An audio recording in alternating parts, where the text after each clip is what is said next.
Okay, I think we're about ready to get things started. Whoa! I'm switched things around and now I'm all the way down here on the floor. Hold on. I have to fix these in the other scenes too. I switched over from my previous PNG setup to the, what's it called? Um, the Fujitech setup. I did this for the collab on Friday, which was a lot of fun. The collab was a blast. I hope to do Jackbox again at some point with that crew, or even a separate crew. But yeah. So things have been happening lately. Not only have I been trying to keep up with the movies, especially since this weekend was jam packed full of stuff. We're going to be talking about 6 movies ultimately. 3 less so than the others, just because I don't have a lot to say on them. But on top of that, there's been a whole bunch of stuff going on in the background, behind the scenes with me.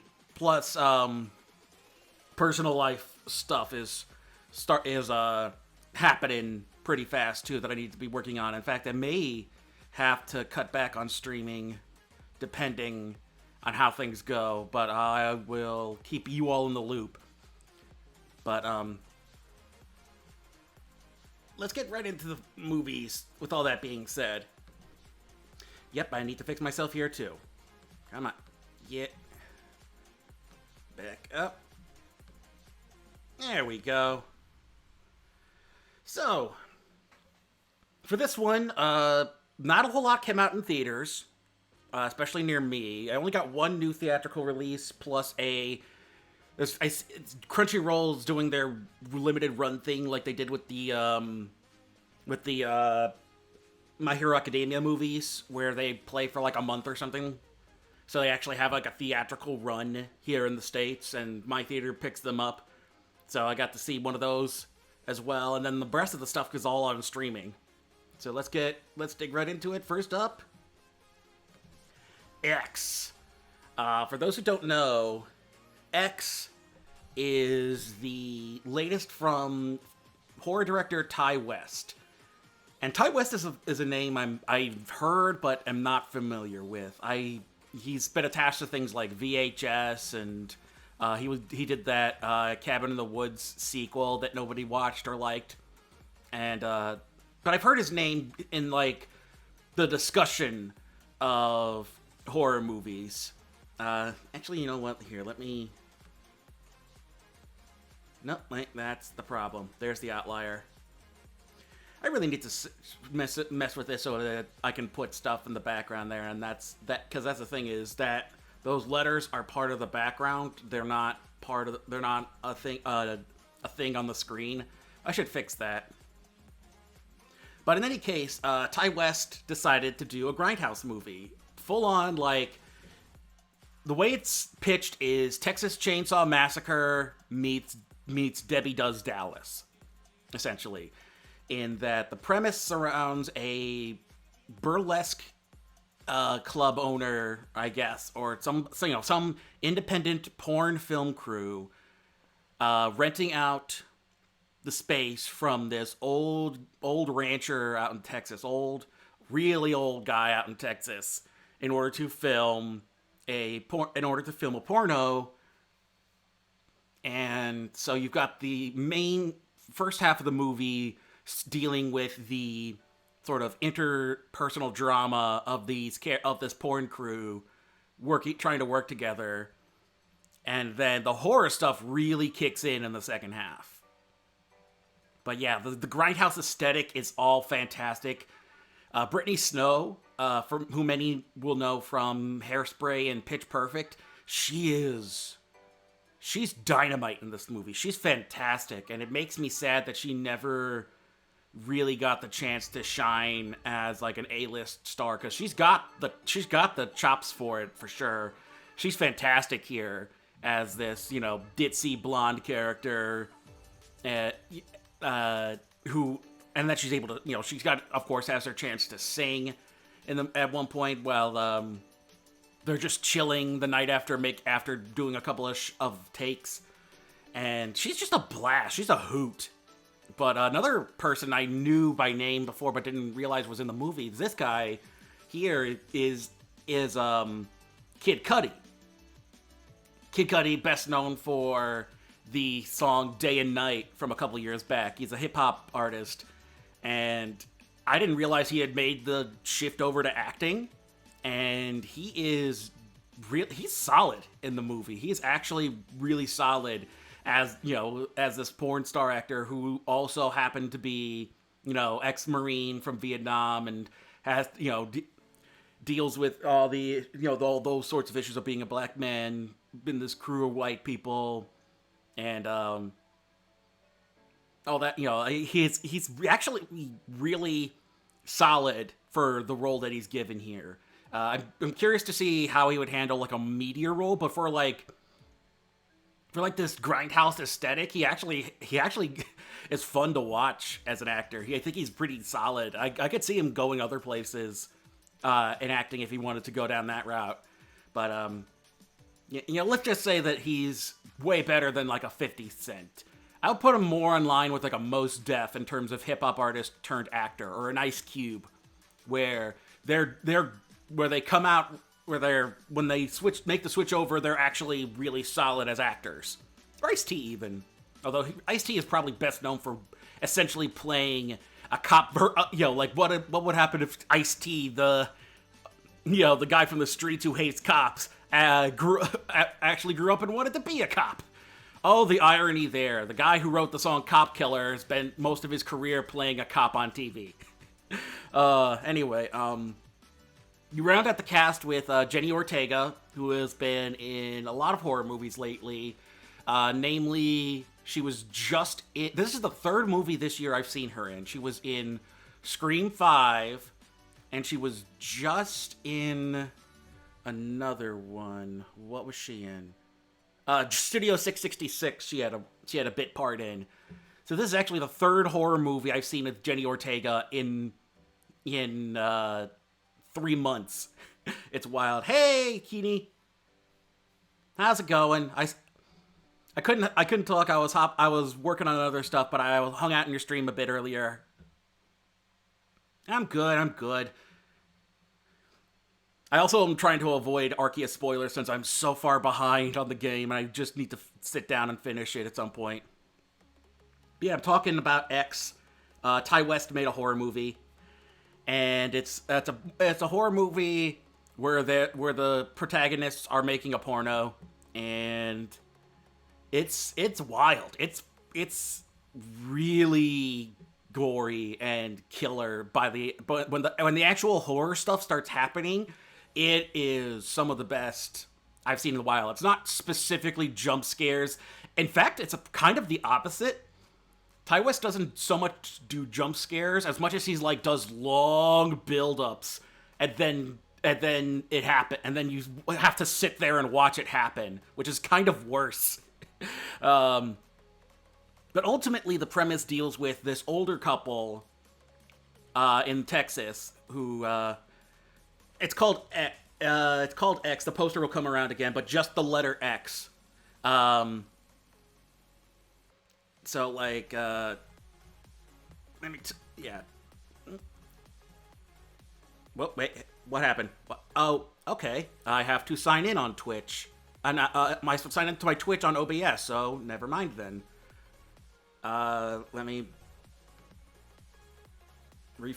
type it in on the Twitch side of things.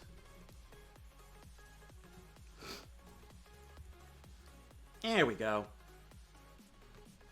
Have to fix that later. In any case, Brittany Snow's in it. Jenny Ortega, who's been in a bunch of horror movies this year. She was the lead girl in Scream 5, and she had appearance in Studio 666, the Foo Fighters horror movie.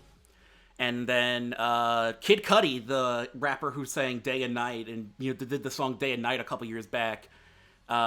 He's in this as the male lead of the porn they're filming.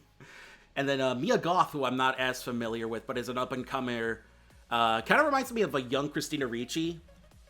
I'm trying to think what else she's been in. She was in the Suspiria remake, it looks like. A Cure for Wellness. This movie Everest from a couple years back. Oh, she was in that Emma thing with Anya Taylor-Johnson. The Emma period. The adaptation of the book Emma by Jane Austen. So she's been in a whole bunch of stuff. And she's actually plays a... They do not shy away from this. First scene you see her in, opening shot of the movie, is Mia Goth snorting coke. So yeah, Mia Goth is this wannabe starlet in the making, and so she wants to be big and famous, and she thinks this porn shoot is going to do it for her.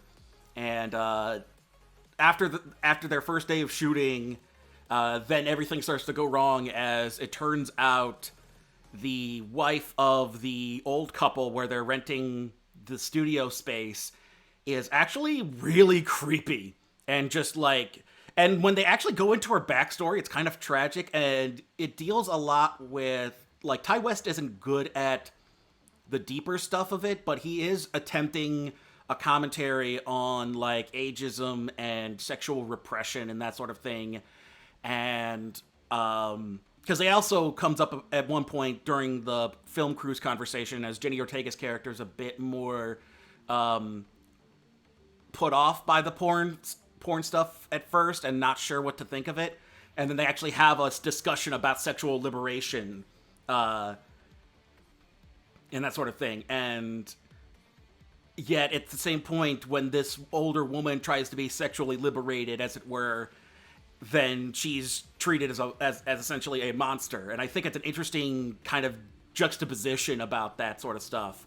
And I gotta say, the actors who play the old couple, they got makeup done to look just decrepit. They looked like Crypt Keeper, they looked like the Crypt Keeper at points. And there were points where it's trying to be creepy and off-putting with this old couple, and I actually felt really sweet and charmed by the whole thing, because it's like, oh, good for them. They're so sweet when they're actually, like, talking to each other. So I think what he's trying, I haven't seen Tales from the Crypt, but I know that's the aesthetic that they're attempting to go for. And I will say, this is a fantastic midnight movie. I had a blast watching this. Great soundtrack, great mix of 70s, great use of 70s music since it takes place in 1979. Like, it's not elevated horror, it's not high art or anything like that. It's a solid Grindhouse-style B-horror movie. Like, this is a better Grindhouse tribute than either of Quentin Tarantino or Robert Rodriguez's attempts at Grindhouse for that double feature. This really gets the essence of Grindhouse down to a T, and it's really, really solid. It's also just absolutely gory. There's great, like, the first bit of gore is an accident where somebody hit a cow, and it just splatter and fake guts everywhere. So it does not shy away from that kind of viscera and gore either. So be mindful of that. And not only is there sex and nudity involved, but there's also just absolute viscera everywhere. So yeah, X is fantastic. One of my favorite movies of the year so far. That's the thing, is I've never been a horror fan for the most part, just because so much of it leans towards the PG-13 crowd, or leans kind of almost plays it a bit safe and predictable at points. And stuff like this is where they just go all out, is what really entices me and really works for me.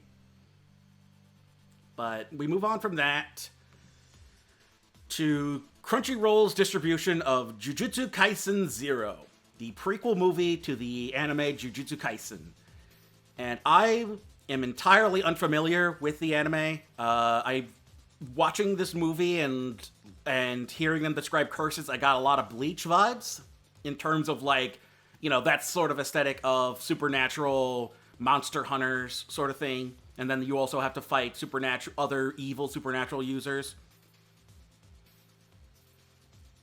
Oh yeah, Pretzel Rocks offers you royalty-free background music. And that's both YouTube. You can use it for both Twitch and YouTube, and mark it as YouTube safe, so if you're putting something on YouTube from Twitch, yeah, it's free to use. It's absolutely free to use. You can upgrade to a different thing. I don't know what that gets you, but I've been using it for background music all the time, just because it's got a nice mix to it. I use the playlist, the channel Surprise Me, just so I have a nice mix of music. But yeah, the premise for the movie is it deals with Okatsu something. His name is Okatsu, I got that much. I think that's his family name, though. But this guy right here in the white shirt, he, at a young age, witnessed the death of a girl that he was that he befriended and became really close to the point where she promised, she gave him an engagement ring and they promised to marry each other when they got older. And he witnessed her get hit by a car, and in that moment, a curse came from her and has been haunting him and has been connected to him ever since. And so this movie deals with him learning to channel that curse into being a shonen hero, essentially. And the main plot of the movie deals with this. Essentially, what's a good correlation? He's kind of like a Voldemort, where he's like, in the sense that he's like the one good student who turned bad along the way. I know Digimon Digimon Frontier had this as well with Cherubimon. It's a common action, like a fantasy trope, and especially shonen trope, where it's like one of the star pupils gets this turn where he's like, no, the system must be destroyed, and becomes a revolutionary sort of thing. And so that he shows up and it wants to gain control of Okatsu's curse. Rika-chan, as she's referred, it's the soul of his friend Rika. And so she is so powerful that this other guy, Setero, I believe. God. The names in here I never quite stuck with me. Let me see if I can get a cast list here.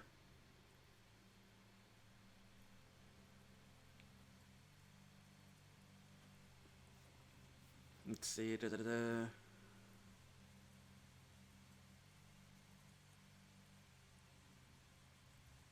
Nah, that's not going to help me there. IMDb is not going to help me with this one, so let me go to Wikipedia.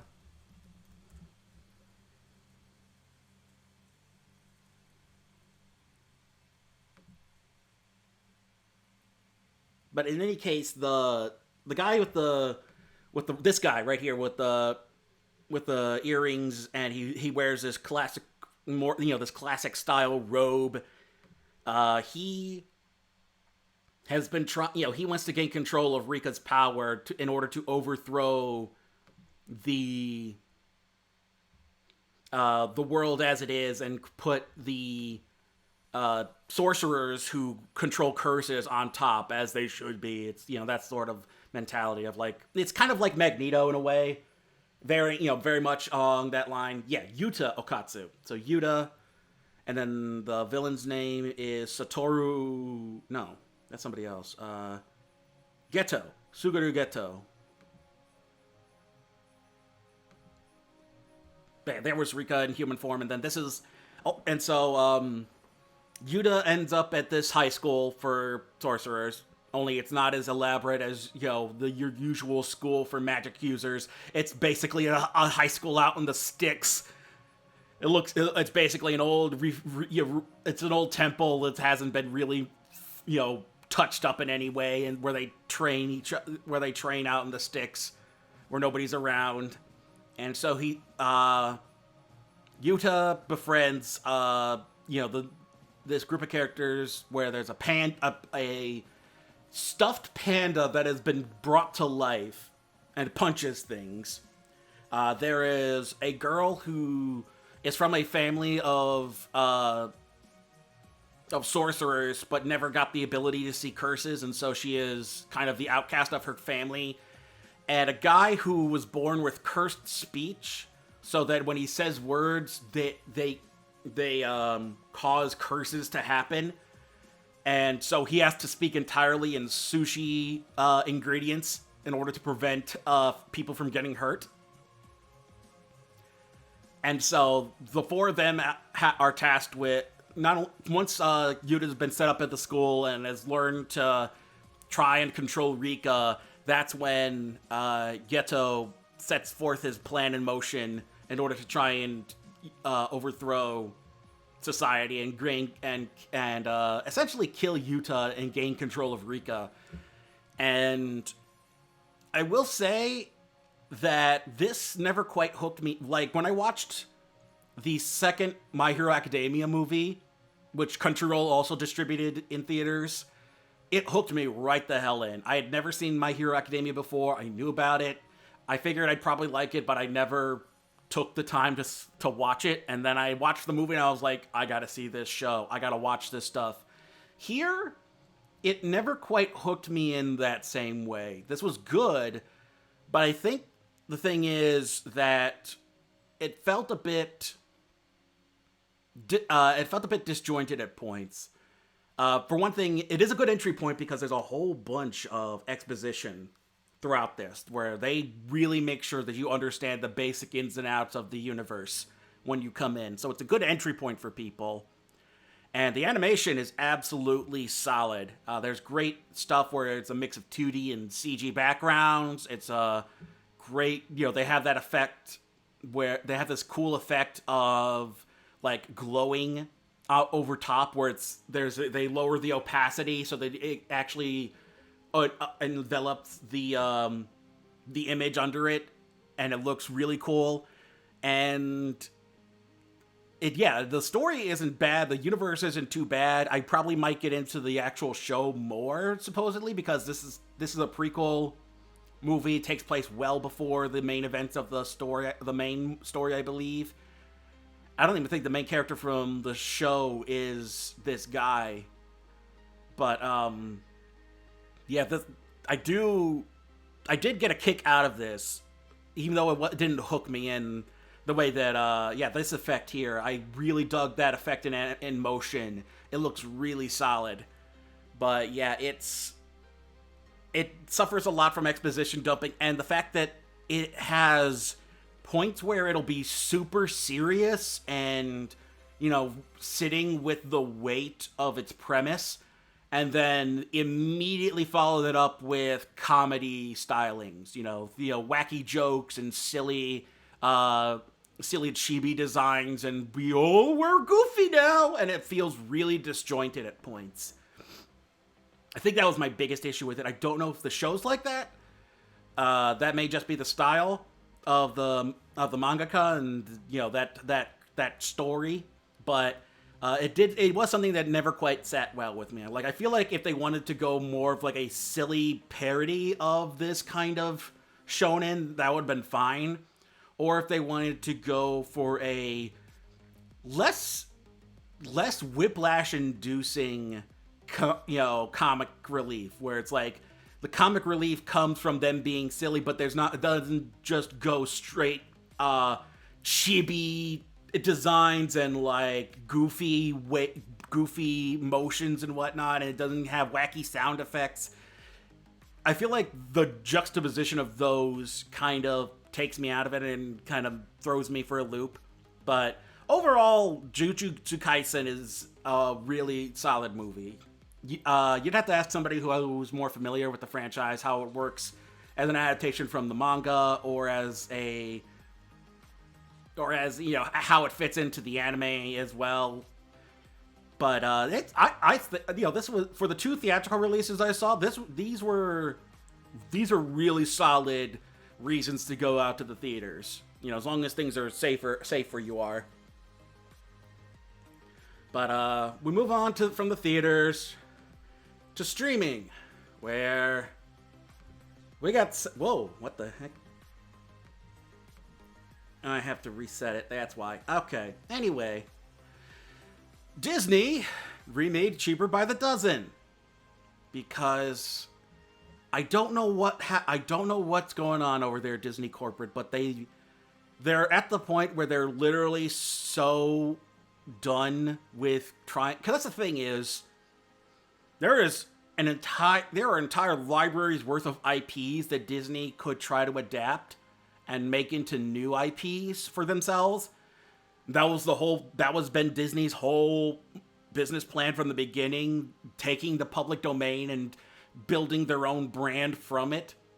But now they have so much under their belts that they genuinely do not care about quality control, and it's just pumping out remakes whether they're good or not. And like, I've never seen the Steve Martin Cheaper by the Dozen, mainly because the year it came out, I was in high school putting on a production of the original Cheaper by the Dozen story, which is a autobiographical tale about this family. And it's a really sweet and charming story. Look it up. It's by James Thurber and his sister. But the modern day movies have only been using that title. They have no relation to the actual plot of the Thurber family. It's like they just wanted the title and nothing else. And here, this is an entirely disjointed mess. Like, the only thing they really changed is they made the blended family in here mixed race, where you have Zach Braff and Gabrielle Union bringing in kids from their previous marriages and then having kids of their own. And then they throw in a kid who is of South Asian descent from Zach Braff's side of the family. He adopts his best friend's kid after they get into a car accident, but they describe it as they were the godparents, which I don't know any other religion, any other culture that has godparents besides Catholics. So they were Catholic South Asian, like Indian, Pakistani family. It's not impossible, but like literally all they had to say is, we agreed to adopt our friend's kid because they died in the car accident. Why are you mentioning godparenthood? That just raises so many more questions. And then along the way, he also has to bring in his nephew because his mom is in rehab. It's just a hot mess of no idea what it actually wants to do. I don't know what the deal was with the Steve Martin one. I think it was just a goofy family comedy with a lot of kids. But from what I've heard, I'm friends with people who are fans of that first one, and apparently there were some decent like storylines involving the kids. Here, I couldn't tell you jack about the kids. One kid gets bullied in school and fights back. The oldest girl wants to play basketball, and that's it. And like she starts dating a guy. That's it. There's more emphasis on the parents than the actual kids in this movie. The kids are like only there to do wacky, crazy stuff and be like, good, we're goofy, we're a bunch of kids. And for some reason, they also have Gabrielle Union and Zach Braff as dual narrators in the beginning and end of the movie, where they jump between each other narrating the movie. It's so weird. That, not to mention the fact that I felt it kind of felt corporately approved diversity, in that not only do you have the blended family bringing in kids from a black family and kids from a white family, plus kids of black and white parents. But you've also got a South Asian kid, and you've got one of the kids in a wheelchair. And it felt... And, like, that's the thing, is, like, it's representation without any meat behind it. It's surface level representation where where you got all of this in the 90s. Like, you think about the Burger King Kids Club, and it's like, hey, look, we've got a culturally appropriate, or like Captain Planet, where it's like, we've covered every single demographic in the book.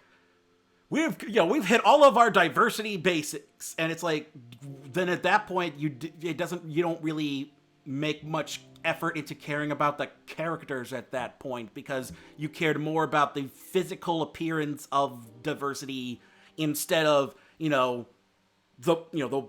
depth of their characters and that sort of thing. And not to mention the fact that there's just not a plot. Like, the closest thing to a plot is Zach Braff sells a sauce he made up and becomes rich, and so they have to deal with the issues of going from being poor to being wealthy and not liking their new neighborhood, which is well-trodden ground already. It's already like been done better by other properties, but the fact is they just have they don't have a story here to tell. There's just like no plot. It meanders through plot points of every sitcom you've ever seen before, which is fitting because you've got some of the creative team behind Blackish and that franchise over at ABC behind this movie. And I've never seen Blackish, but being that the people behind this came from sitcoms explains a lot of the sitcom-y elements of this. This is just basically sitcom trope after sitcom trope after sitcom trope without an actual plot to back it up. And the only thing they really try to do of any merit for the remake is address racism. Like, Gabrielle Union gets followed by and accosted by the gated community's security where they move to, and the guy here in the right there, he is Gabrielle Union's ex-husband, and he tries to bring in an element of talking about race when it comes to raising, black kids to be prepared for issues that they'll face into adulthood. But none of it has any weight to it, and especially since it's sandwiched in between wacky sitcom plot points. It doesn't pick a plot point. There's a weird bit towards the end where one of the kids goes goth, and it's supposed to be shocking, but I'm like, dude, if you want to go goth, sure. Especially since the chick he's doing it for is really impressed by it. Like, hey, if you want to go goth, my dude. Like, why is that a big deal? Does the people behind this remake think going goth is a big deal? Like, maybe in the 80s and 90s when it was, like, really hot and biz, but we've got, like, 40-year-old and 50-year-old goths out there, my dude. Like, the goth thing has been around. What rock have you guys been under? The plot and the climax, such as there is that the nephew, who has been seen as a troublemaking kid who steals and he's on the wrong track, turns out he's actually been a decent kid this whole time, even though we've barely spent any time with him. He runs away from home, and the family goes to get him, and that's the climax of the movie. That's it. That's literally it. And then there's an ending, where are they now, as if this was an actual family. It's that weird... They did this in the animated Titanic, too. The first Tentaclino... The first Mondo-verse one, I think. No, it was the one with the rapping dog that they did it in. But, it's like, wait a minute, the story's not over yet. These characters we just made up. Don't you want to find out what happened to them? No, you can't just say, oh, by the way, after the events of this movie, this thing happened to this character. When you made it up, the whole point you do that in a biopic is because events happen after the point in their life that you can tell to the audience. Why are you doing the where are they now when you made up the characters? Like, it made sense in a thing like Stand By Me, where it's like, oh, my one friend got really into the 60s and we never saw him again. It's like, okay, yeah, I mean, the whole point is that it's a flashback remembering of his life, and he's telling us what happened to his friends since the events of the movie. That made sense. But this isn't a flashback. This isn't like a true story or anything. This is just, oh, by the way, want to find out what happened to this family? No, I never want to hear about this family again. They're annoying. Go away. This is the first, like, normally I get a bad movie, like in January or something, to put on my least favorite of the year list to start things out. This was the first movie I genuinely found so bad as to mark it down that it was one of my least favorite experiences. It took several attempts to sit through this and watch it just because of how cringe-inducingly bad the whole experience was. I honestly couldn't imagine anybody actively enjoying this movie, but that's also just me. I've always been from a family that doesn't care for this kind of cringy, TGIF style humor. We've always preferred quality entertainment for the most part.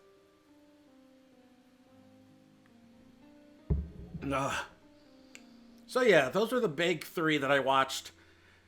And then, we're just going to leave the posters up here because, honestly, they're not worth talking about for long. These are a bunch of boring movies that also came out this week because we're at a point where if studios don't keep pumping out content, they don't make money, or I guess, I don't know. Deepwater came out on Hulu. It's been trying to push itself as, like, the next Gone Girl or The Girl from the Train, this sort of dark thriller. Except it's just not very good. Ben Affleck is supposed to be this guy who's suspected of killing, except the whole time he's on screen, he looks like he's just about to kill somebody off screen. So there's no real suspense there. Like, yeah, we know he's a killer. Why doesn't everybody see that Ben Affleck looks like he's just about to kill somebody off screen? It's based on a book from the 50s, and honestly, it's just kind of forgettable. Like, there's no real weight to it at all. It's just kind of fleh. There's way better stuff out there in this genre. It's better than the things like, oh god, what was it? The Girl from the Window or something like that? The one that, Amy Adams did last year. It's better than that, but not by much. And that's only because it's got, the guy who directed Fatal Attraction behind it, so at least they have a competent director working on it. The Windfall was something that came out on Netflix. It was a 4-person, essentially, film where it mainly deals with Jason Segel, Lily Collins, and Jesse Plemons. Segel is attempting to rob Plemons and Collins, and then they come in on him robbing them. So he holds them hostage to get more money.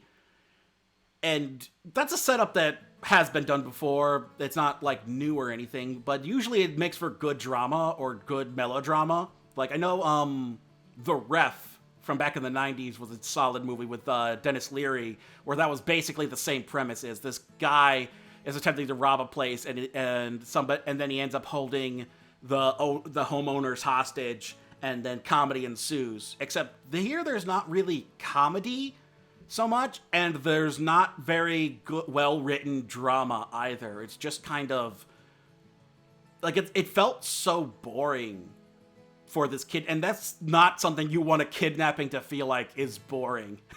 So, not something I would recommend. Maybe you get something more out of it than I did, but personally, it just was just bleh. And then, Rescued by Ruby, which is a true life story in the vein of a Hallmark movie, starring the guy from The Flash and Scott Wolf. And for the people who say Coda, the Children of Deaf Adults, is a Hallmark movie and comparing that to a Hallmark movie, they need to watch Rescued by Ruby, because this is the quality you get from the Hallmark Channel. Coda is not a Hallmark movie by any means. It's not my favorite movie of the Oscar nominees, but it's a good movie. It's a good movie about the drama of dealing with, being a deaf family in America.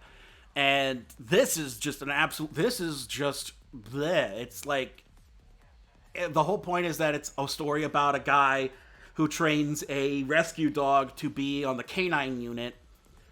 Except there's no real, I keep saying this again, there's no real weight to it. There's no real drama behind it, because they never act like there's gonna be a point where they're not gonna succeed at this. That it's so basic and bland, and then even the climax, which is them searching for a missing child, is played so not limp-wristedly. That's a bad terminology, but it's played so limply. It's just like nobody put any strength behind this movie. It's just so half-assed and by the numbers that nobody really wanted to try anything new or push anything in terms of like production or acting or storytelling, or because like that's the thing is, yeah, this is based on a guy's life, but you could still make it feel meaningful.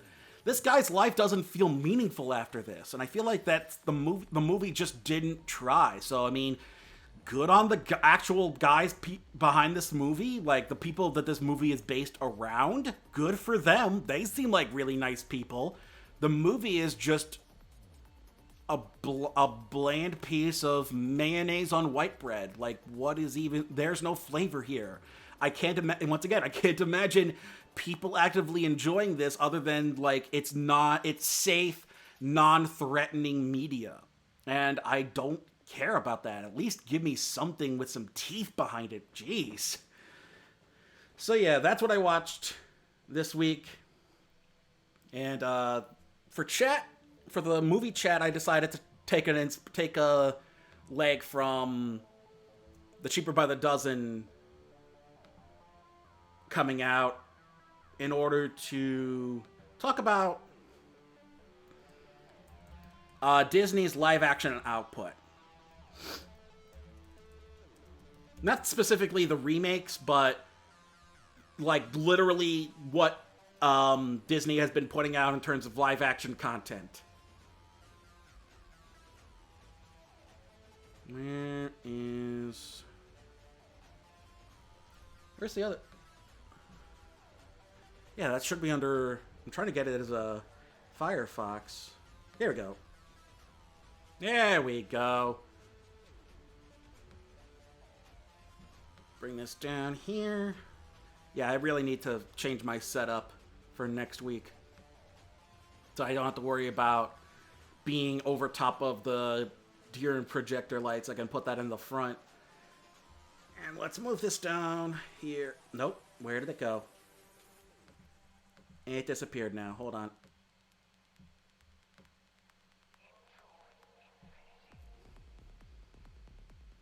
Okay, there we go. That's good. All right, let's zoom in a bit so people can see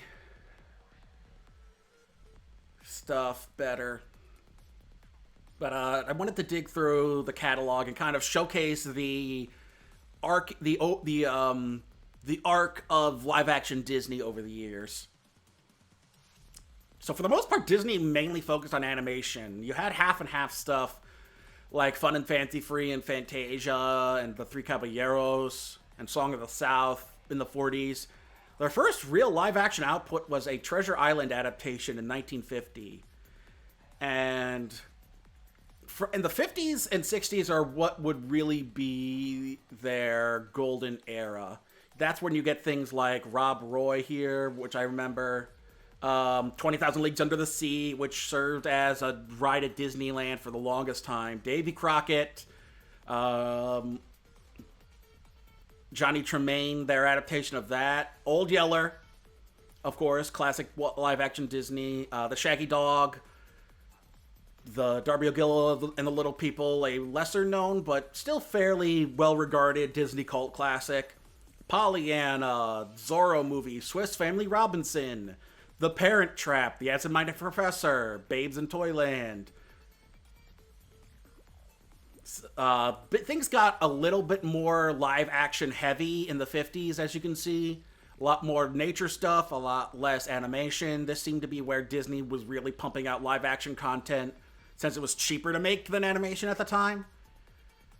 And still kind of is, actually, when you think about it. But as we get towards the end of the 60s, you start to lose a lot of the momentum, and it starts to become like the more goofy, kitschy Disney that many people remember from live action Disney. Things like Charlie the Lonesome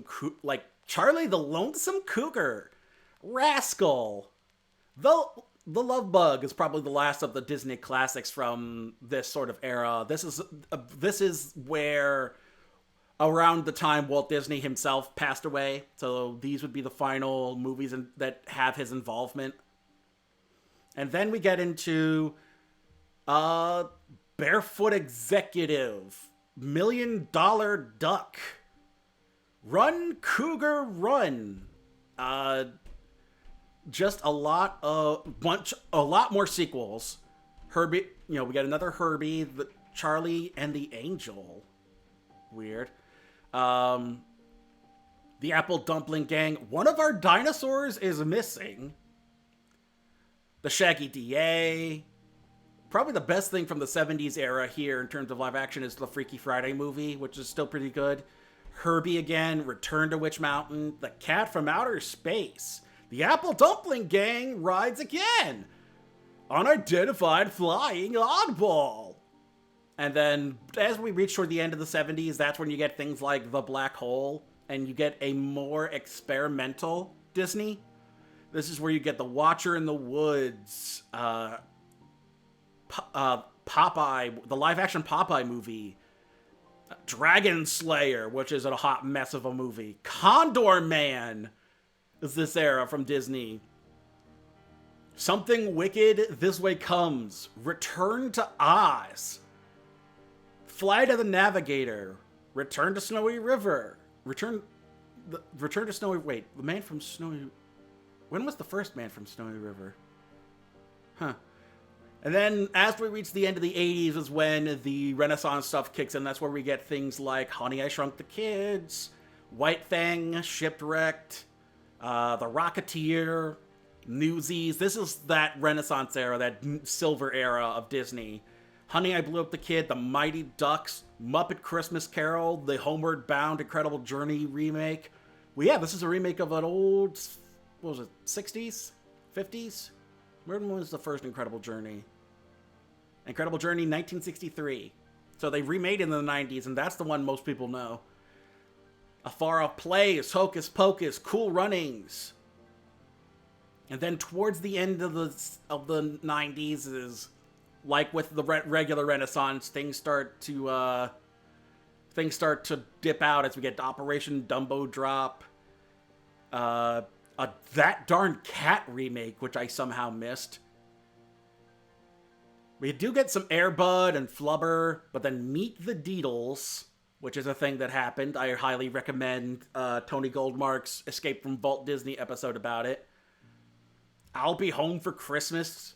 Their attempt at remaking My Favorite Martian. Some good ones towards the end. The Straight Story is a pretty good one. That was from David Lynch. Weird thing that David Lynch and Disney did.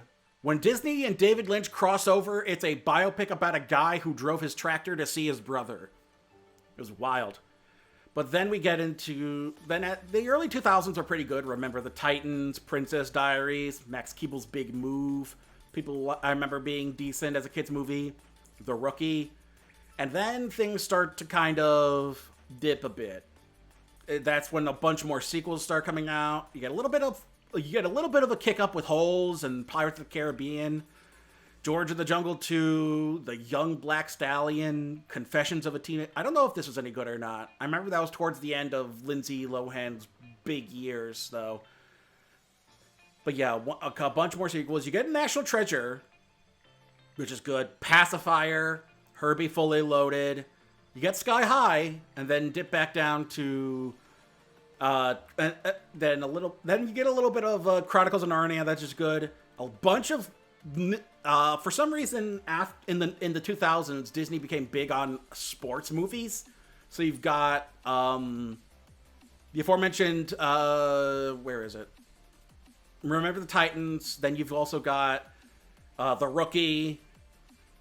You've got Miracle, which was about the U.S. Olympic hockey team in the 1980 Winter Olympics against Russia.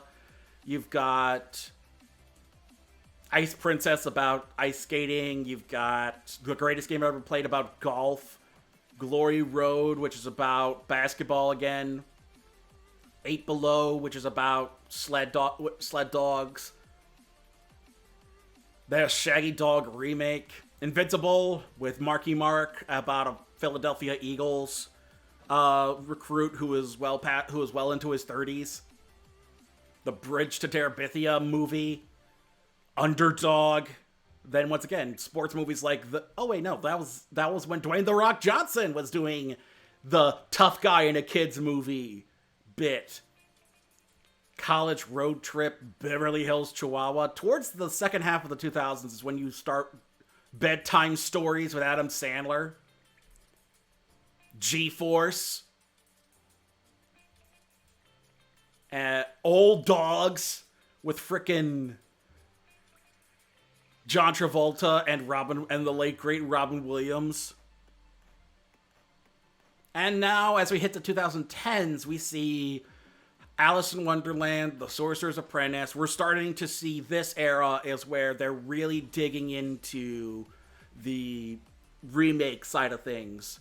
And of course, you've got their standard sports movies. You got Secretariat here as well. They're bringing in a lot more non-American productions here as well. A lot of Indian productions coming in. The Buddies movies, John Carter, Odd Life of Timothy Green, Oz the Great and Powerful, The Lone Ranger. This is about the time I started getting into reviewing movies.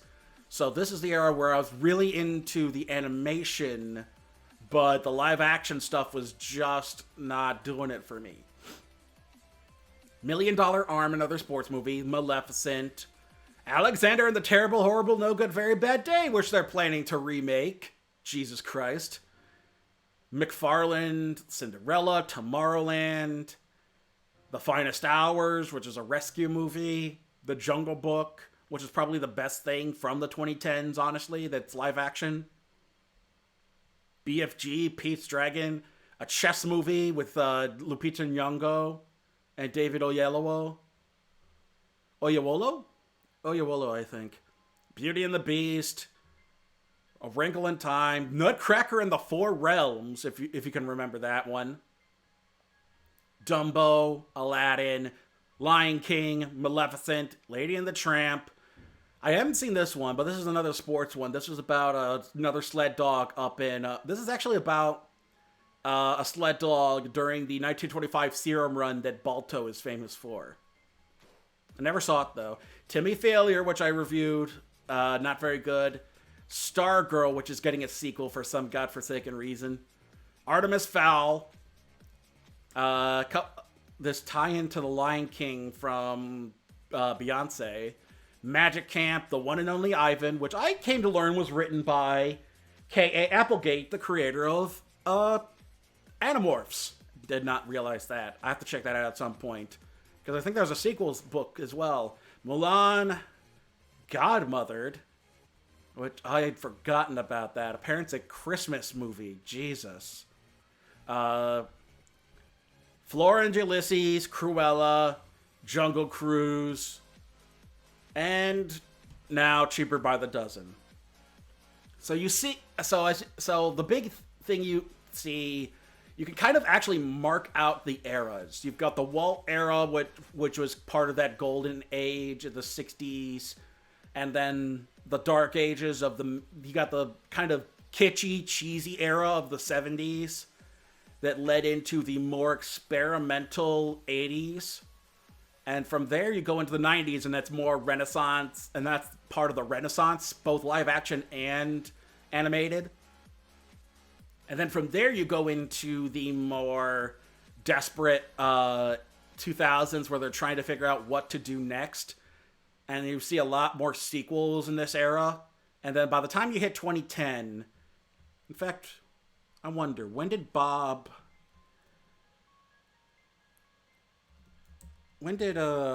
Eisner be taken from? When did he drop out of the Walt Disney Company? Here we go. Past leadership. Yeah, Bob Iger's the current leader from 2020. Previous chairmen have been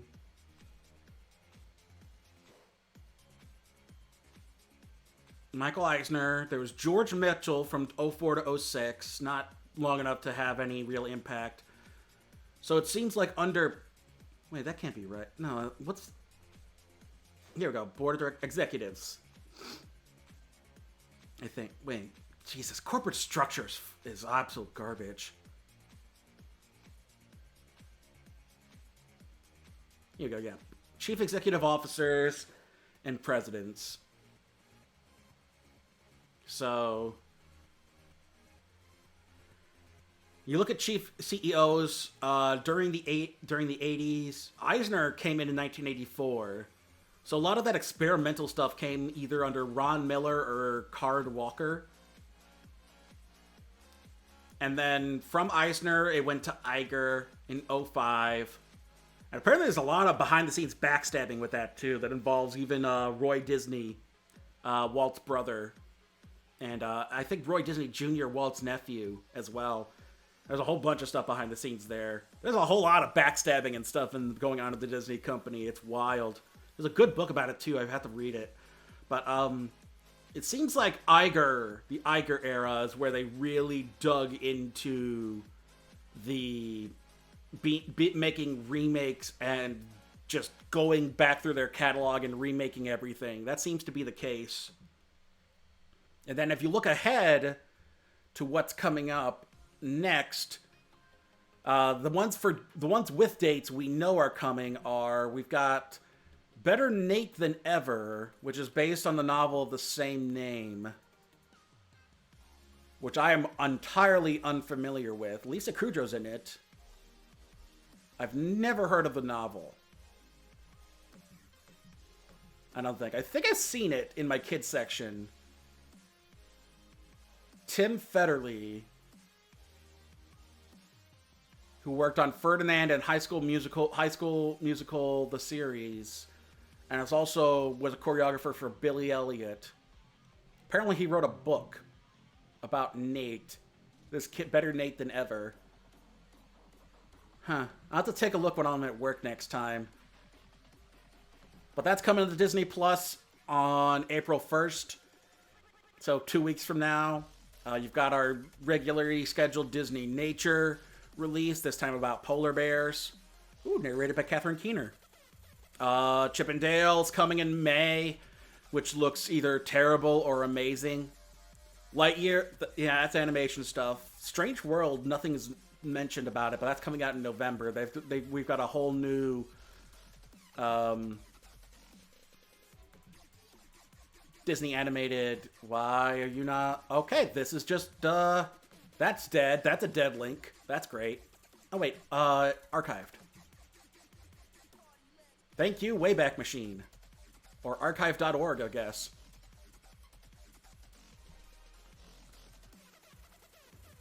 Come on, Archive, you got this. You can do this, Archive. Maybe you can't do this, Archive. What the heck's going on? There we go.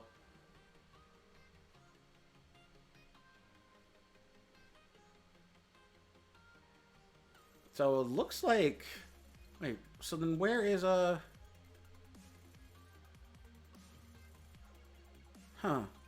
I'm not seeing Strange World mentioned anywhere. Maybe it was an untitled Disney animation. Okay, that's what they were talking about. So yeah, the Haunted Mansion remake is already slated for March of next year, with Rosario Dawson and Tiffany Haddish and Lakeith Stanfield, Owen Wilson, and Danny DeVito. Wild.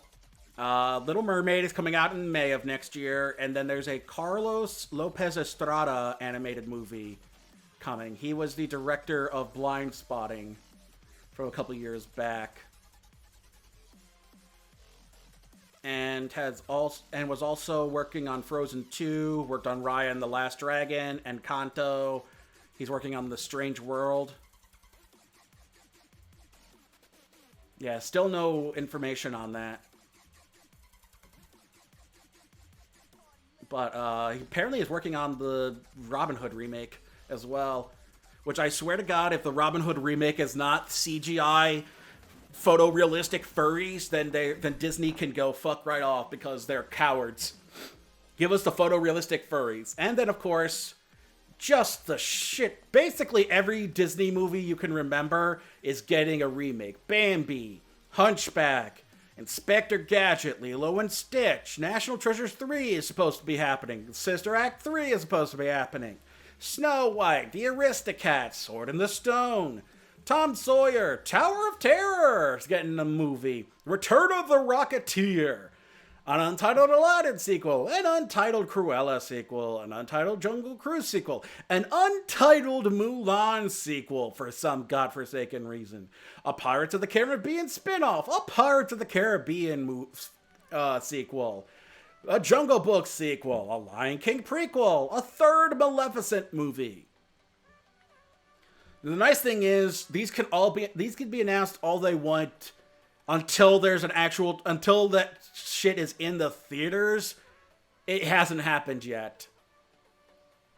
But yeah, that's kind of the arc of live action Disney. It has basically become it basically went from being an actually really solid live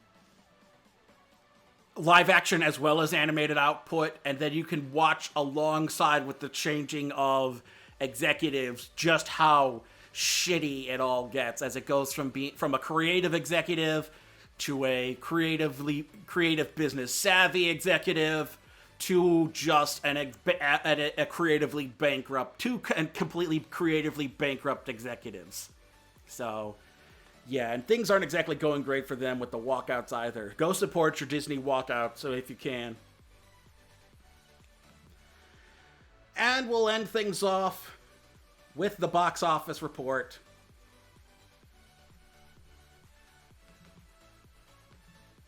Come on. There it is. So, looking at the holy shit, I did not expect that coming. Terms of new releases, The Outfit Never Came Near Me. It premiered at number 8. X premiered at number 4 with $4.4 million. It cost... Let me get the 2022 movie here. Here we go. God, there's so many things you could tie to the letter X. Doesn't say a cost for it, but I can't imagine it'd be much more than $10 million or 20. So that's not a bad start for it. A24 has never been the highest grossing of studios either. They've always kind of picked little underdogs. Dropping down, Uncharted went from 2 to 3, Dog went from 4 to 5, Spider-Man went from 5 to 6, Death on the Nile 6 to 7, and Sing 2 from 8 to 10. Premiering at number 2, though, Jujutsu Kaisen 0, the movie, brought in $14.8 million this weekend. So this Crunchyroll distributed anime movie managed to bring in $14 million over the weekend, which is wild to think about. And it's starting to make me wonder if we're going to start seeing a resurgence in anime movies alongside other releases. If this is the case. And then Batman stayed at number 1, bringing in $36.8 million, over $300 million total. Spider-Man, $797, not quite to the number 2 spot yet. It hasn't overpassed Infinity War yet. And so not much has changed in the box office, although there's a couple of surprises with that Jujutsu Kaisen movie. I did not expect it to do that well, but good for it. Because you think the difference between the yen and the dollar, that's probably gonna go a bit of a longer way once it hits the Japanese studio behind it. I wonder how much it cost.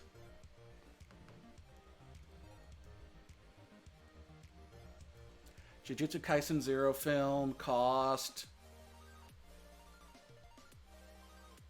Doesn't say how much it cost on Wiki. But yeah, that's got to be I can't imagine it made. How much did it make in Japan? Domestic, Japan. In Japan, it says it made 14 million as well its opening weekend. So wait, did it actually open So in both America and Japan, it opened at $14 million. That is a wild coincidence.